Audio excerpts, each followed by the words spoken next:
बिस्मिल्लाहिर्रहमानिर्रहीम। अस्सलाम वालेकुम फ्रेंड्स। जी कैसे हैं सब? उम्मीद करता हूँ सब ठीक ठाक होंगे। CS403 डेटाबेस मैनेजमेंट सिस्टम की असाइनमेंट नंबर 1 LMS पे अपलोड हो चुकी है। 20 नंबर की असाइनमेंट है और 29 अप्रैल की लास्ट डेट है। सोल्यूशन की तरफ बढ़ने से पहले आपसे रिक्वेस्ट है कि आपने अगर अभी तक चैनल सब्सक्राइब नहीं किया तो चैनल सब्सक्राइब कर लीजिए और बेल आइकन पर प्रेस कर लीजिए ताकि बर वक्त आपको क्विज़ेस, GDB असाइनमेंट्स और डिफरेंट सब्जेक्ट के वीडियोज़ लेक्चर मिल सकें। और इसके साथ साथ मैंने स्कॉलरशिप का एक सिस्टम भी लॉन्च किया हुआ है, उसके 2 फेज़ में ऑलरेडी कर चुका हूँ और इंशाल्लाह टाइम टू टाइम मैं वो भी अवार्ड करता रहूँगा 3 से 5 स्टूडेंट्स को। किसी माह में 3 करूँगा, किसी में 5 करूँगा। तो इसलिए आप मेरे चैनल के साथ लिंक रहिएगा। तो चलें जी, बढ़ते हैं सोल्यूशन की तरफ।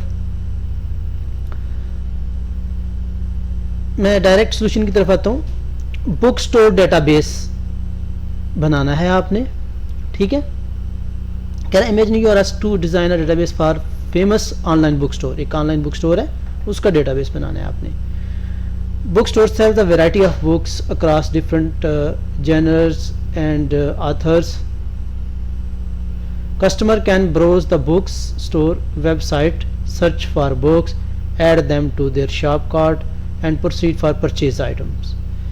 ठीक है, ये कस्टमर के बारे में उसने बोला है कि ये कस्टमर कर सकता है, ठीक है। The database should store information about book, authors, genres, customers, orders and order details. Each book has a unique ISBN, International Standard Book Number, title, publication years, price and quantity in stock. Each author has a unique ID. यानी ये सारी detail दी हुई है, इतना लंबा पढ़ने की ज़रूरत नहीं है, जस्ट आप इसको एक दफ़ा स्टडी कीजिएगा, ठीक है। अच्छा, जो हमारा टास्क है ना वो हम देखते हैं। नंबर 1 टास्क है draw context level data flow diagram, DFD बनाना है आपने, ठीक है।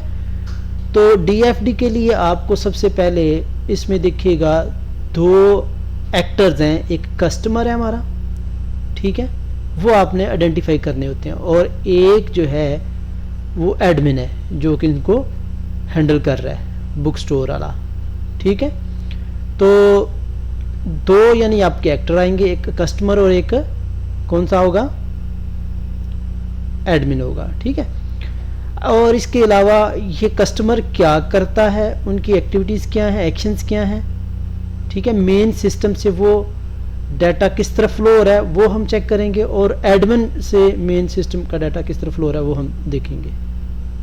तो सबसे पहले ये देखिएगा, यहाँ पर एडमिन है। असल में ये मैं उलट कर गया हूँ, ये हमारा कस्टमर है, ठीक है जी, कस्टमर, और ये हमारा एडमिन है।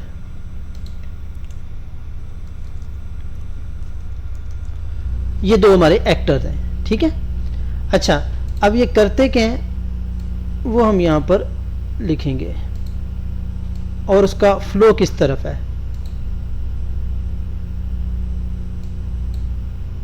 ये हमारा ऑनलाइन बुक स्टोर है, इसमें हम लिखेंगे ऑनलाइन बुक स्टोर, ठीक है जी।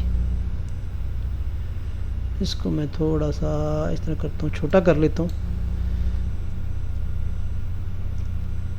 जी, ठीक है। अच्छा, ये ऑनलाइन बुक स्टोर हो गया। अच्छा, ये सारा डायग्राम बनाना कैसे है, आपने यहाँ पर इंसर्ट में जाना है, आप शेप में आइएगा, सर्कल ड्रा करना है सर्कल कर लें, रेक्टेंगल करनी है रेक्टेंगल कर लें। ये इसी तरह आप वर्ड ही में बनाएंगे, ठीक है। तो ये देखिएगा स्टूडेंट, कस्टमर क्या कर सकता है, ऐड टू कार्ट, यानी बुक को कार्ट में ऐड कर सकता है, सर्च कर सकता है बुक को चेक आउट करवा सकता है, और बुक की ट्रैकिंग उसको कहाँ से मिलेगी, ऑनलाइन स्टोर से। इसका फ्लो इस तरफ होगा, बाकी का फ्लो इस तरफ होगा, ठीक है। ब्रोज भी कर सकते हैं आप, वो भी एक एरो लगा सकते हैं, यानी एरो लगा के ब्रोज द बुक्स वो ऑनलाइन स्टोर की तरफ कर सकते हैं।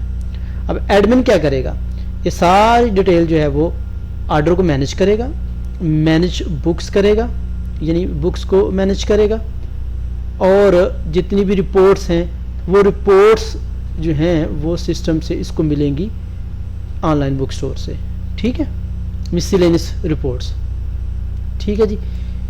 एडमिन और क्या कर सकता है वो भी हम एक दफ़ा फिर से देख लेते हैं इसी सिनारियो में। ठीक है, देखिएगा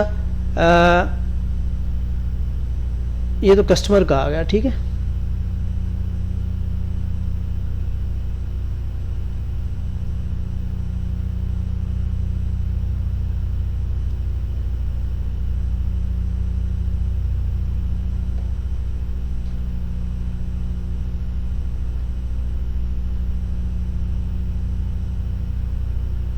हाँ वही करेगा, इन सब की डिटेल लेगा, ऑर्डर बुक्स वगैरह की डिटेल लेगा, उनका सारा रिकॉर्ड जो है वो अपने पास रखेगा।